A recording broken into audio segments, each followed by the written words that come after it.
Hello అందరికీ, వాళ్ళ recipe వచ్చేసి ఆనియన్ ఎగ్ ఆమ్లెట్ ఎలా చేసుకోవాలో చూపించబోతున్నాను. దానికి కావాల్సింది కారం, ఉప్పు, అల్లము, కొద్దిగా కొత్తిమీర అండ్ ఉల్లిగడ్డ అండి.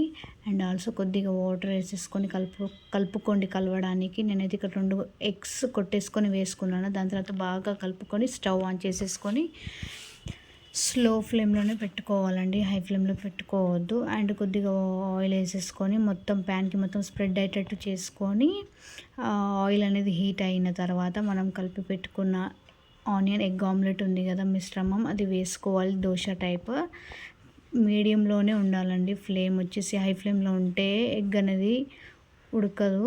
చూడండి ఎంత బాగా ఉడికిందో అండ్ పొంగింది కూడా.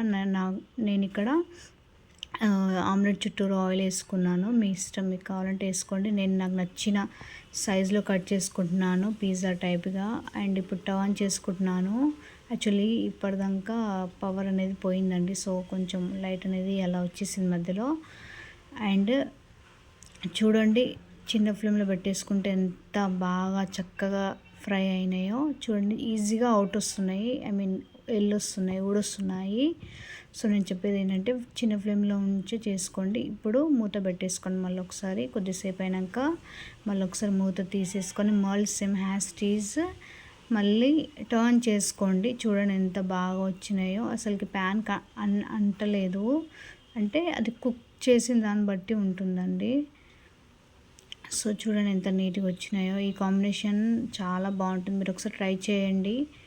చూడండి, నేను ఇక్కడ అన్నం పప్పు ఆమ్లెట్లో తిన్నాను ఫ్రెండ్స్.